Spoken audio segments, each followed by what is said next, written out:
اچھا، national media نے کبھی خادم حسین رضوی صاحب کو وہ پذیرائی نہیں دی.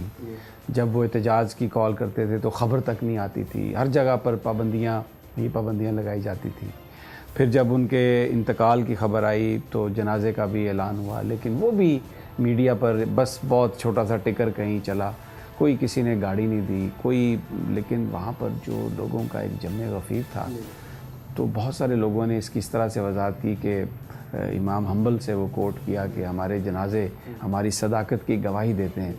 تو آپ یہ بتائیے، جب آپ ان کو ان کے آخری سفر کے لیے لے کے چلے اور وہاں پر پہنچے مینار پاکستان، آپ کو امید اور توقع تھی کہ اتنے لوگ آئیں گے؟ جب مجھے لوگوں نے کہا کہ بہت بڑا جنازہ ہے، رستے میں فون کریں بہت بڑا جنازہ ہے، میں نے ان سے کہا کہ پہلے یہ سوچو کہ جس شخص کو ہم جنازے کی طرف لے کے جا رہے ہیں یہ کتنا بڑا ہے. مجھے معلوم تھا، میں ان کے ساتھ رہتا تھا. یہ چیزیں ہیچ انہوں نے ہماری نظر میں افراد کی قلت یا کثرت ہیچ رکھی ہے، معاملات کی قلت اور کثرت ہیچ رکھی ہے. بہت بڑا جنازہ ہوا، اس میں کوئی شک نہیں ہے، لیکن ہمارے نزدیک ان کی مطلب وہ تو دنیا کے لیے ہے کہ ان کے معاملات، میں انہیں اس سے آگے کا آدمی سمجھتا ہوں.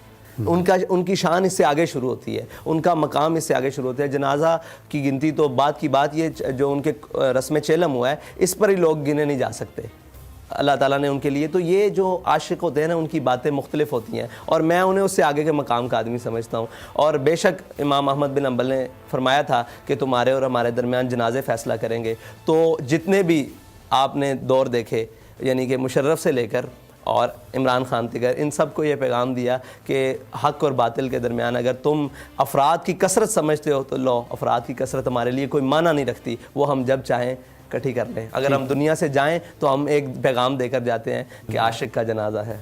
اچھا، آپ کی جو تنظیم، بہت سارے لوگوں کا یہ خیال، آپ کی جماعت نے بہت ووٹ لیے، جی لیکن شاید ابھی تنظیمی سٹرکچر ویسا نہیں ہے جیسا دوسری پارٹیز کا ہے، جس کی وجہ سے شاید آپ کی حمایت ہے گراس روٹ لیول پر، اس کو آپ ووٹ کی طاقت میں ٹرانسلیٹ نہیں کر سکے. اب اپنی جماعت کو آرگنائز کرنے کے لیے، باقاعدہ پولیٹکس میں لے جانے کے لیے آپ تیار ہیں؟ کوئی آپ کا ایسا منصوبہ پلان ہے کوئی؟ جی بالکل، باقاعدہ پولیٹکس میں تو ہم ہیں، قومی دھارے میں ہم موجود ہیں. ہمارے مخالف قومی دھارے میں نہیں آ رہے، ہم الحمدللہ موجود ہیں. وہ قومی دھارہ یہ ہے کہ ہم الیکشن میں باقاعدہ الیکشن کمیشن میں رجسٹرڈ ہیں. ہم نے 2018 کا الیکشن کنٹیسٹ کیا، اس کے پہلے بھی این اے حلقہ 120 میں نواز شریف کے خلاف، مرحوم کلثوم نواز صاحبہ کے خلاف ہم نے الیکشن کنٹیسٹ کیا. اور جتنے بھی 3-4 تھے نام کے الیکشن کی ضمنی انتخابات. آپ کی جماعت کی بڑی کامیابی تھی، آپ نے بلاول بھٹو کو لیاری میں شکست دی، آپ کے ایک ورکر نے. یہ یعنی میں as a student of politics سے سمجھتا ہوں کہ یہ ایک سب سے بڑا واقعہ تھا 2018 کے الیکشن کا. جی بالکل، واقعہ تو بہت بڑا تھا اور ایسے بہت سارے واقعات تھے، لیکن وہ نام کے بے دہانی کے اور بے دلی کے اور جن سے دل لگی نہیں تھی ان کی نظر ہو گئے.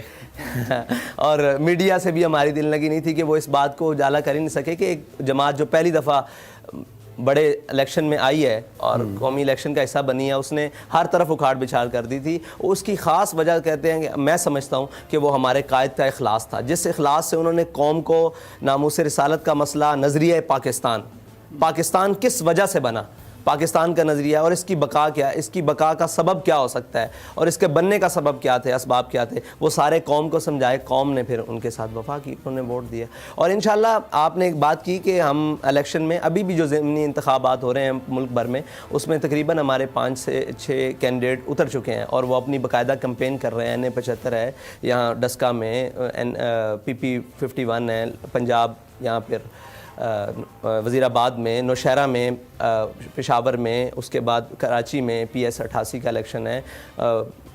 تھرپارکر میں رات ہم نے ٹکٹ جاری کی ہے گل حسن رحیمو صاحب کو، وہاں انشاءاللہ. تو تنظیم کو بہتر بنانے کے لیے میں یہ سوال اس لیے کر رہا ہوں کہ مجھے یہ بتایا گیا تھا کہ آپ جو پارٹی ہے اس میں ڈاکٹرز، انجینئرز اور یوتھ، خواتین، ان کی پارٹیسپیشن کے لیے خاص طور پر آپ وہ جو تنظیمی سٹرکچر ہے اس کو ریفارم کریں گے، اس کو لے کے آئیں گے. جی وہ مجھے 6 مہینے قبل حضرت کے وصال سے، مطلب ہمارے قائد محترم کے وصال سے قبل یہ مجھے ٹاسک ملا تھا کہ آپ تنظیمی، میں as a deputy secretary general کام کر رہا تھا، تو مجھے یہ ٹاسک ملا تھا. میں نے سندھ، پنجاب، بلوچستان، تمام صوبوں کے دورے کیے. اس کے دوران میں نے ونگز کی بات کی، اور اس کے دوران میں نے ونگز کی بات کی، لیبر ونگ، ڈاکٹر ونگ، اساتذہ ونگ اور تاجر ونگز، اور اس کو تمام کو اثر نو جو تعمیر کی، جو محبت والے ہیں، جو اس نظریے سے متفق ہیں، ان کو اپنے پاس لانا اور ایک پورا اسٹرکچر انشاءاللہ قائم کر رہے ہیں. آپ سے قبل بھی میں نیچے یہی تنظیمی گفتگو کے اندر معاف تھا اور دوست آئے ہوئے تھے، وہ اسٹوڈنٹ ونگ کے حوالے سے بات کر رہے تھے، تو اس کے اوپر کام جاری ہے انشاءاللہ. کام جاری ہے. کام جاری ہے. آپ کیا میسج کیا دیں گے تحریک لبیک کے لوگوں کو جو دیکھ رہے ہیں آپ کی طرف؟ ظاہر ہے جو ریچ خادم حسین رضوی صاحب کی تھی اس تک جاتے جاتے تو آپ کو بڑا ٹائم لگے گا، کیا میسج آپ انہیں دیں گے؟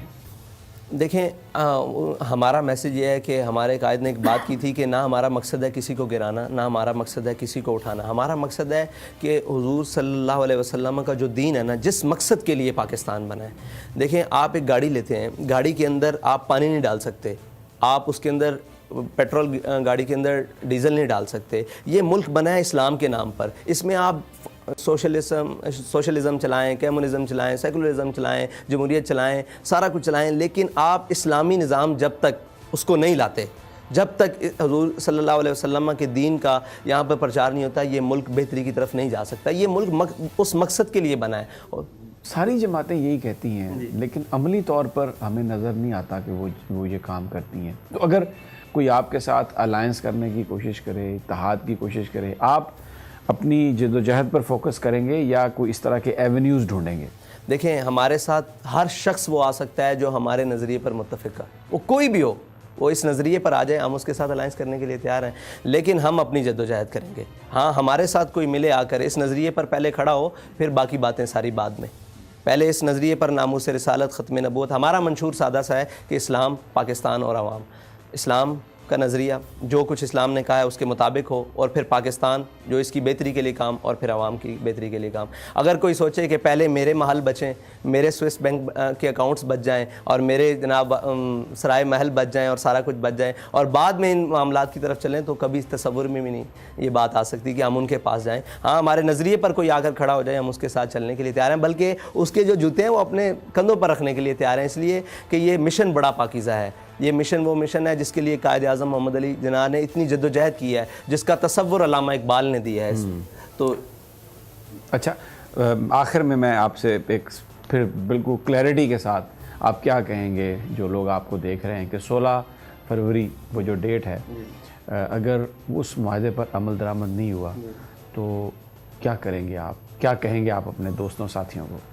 ہم پہلے تو گورنمنٹ سے کہیں گے جو ہمارے معاہدہ ہے نا، میں نے عرض کی تھی کہ ہم اس سے پہلے کوئی قدم نہیں اٹھائیں گے. ہم 16 تک آپ کا تسلی سے انتظار کریں گے، 16 کی رات تک آپ کا انتظار کریں گے، 17 کی صبح سے ہم لائے عمل بنائیں گے، اور ہماری ایک باقاعدہ مجلس شورا ہے، اس کے اندر مشاورت ہوگی، اور وہ جو بھی مشورہ دیں اس کے اوپر ہم انشاءاللہ عمل درآمد ہو کر کریں گے. اور قرآن پاک میں اللہ تعالیٰ فرماتا ہے کہ واؤفوا بالعہد ان العہد کان مسئولا. جن لوگوں نے ہم سے معاہدہ کیا ہے نا، ان کو بھی اس بات کے اوپر فوکس کرنا چاہیے کہ اپنے معاہدے کو پورا کریں، اور نہ خود تنگ ہوں اور نہ ہمیں تنگ کریں. ہمارا اگر آپ کہتے ہیں کہ ناموس رسالت پر ہمارا بڑا سٹانس ہے اور ہم نے بڑا کام کیا ہے اسلامو فوبیا پر اور ساری چیزوں پر، تو آپ کو کیا مسئلہ ہے کہ ایک سفیر کا معاملہ ہے، اس کو آپ ملک بدر کیوں نہیں کرتے؟ وہ سفیر، ہم اس ملک میں ہر ایک کے رہنے کے لیے بخوشی خوش آمدید کہتے ہیں، لیکن انہوں نے ہمارے آقا و مولا صلی اللہ علیہ وسلم کی ریاستی سطح پر توہین کی ہے. اس کا جواب یہی بنتا ہے کہ ہم ان کے ساتھ ریاستی تعلقات منقطع کر دیں، بس اتنا سا جواب ہے. اگر اس بات کا ان کے پاس کوئی جواب ہے تو وہ انہوں نے ہم سے معاہدہ کیوں کیا؟ اب معاہدہ کر مکرنا اور نہ اس کو پارلیمنٹ میں لے کر جانا اور نہ کہیں بھی اس بات کو کرنا، بلکہ یہ کہنا کہ اس کام کو دبایا جائے اور ٹاسک دینا، تو یہ کام دبنے والا نہیں ہے. ہمارے قائد بہت ساری چنگاری اور شعلے لگا کر گئے ہیں سینوں میں. انشاءاللہ ناموس رسالت کی کسی بھی بات پر مدانت نہیں ہوگی. سبسکرائب کریں اور بیل دبائیں تاکہ کوئی خبر رہ نہ جائے.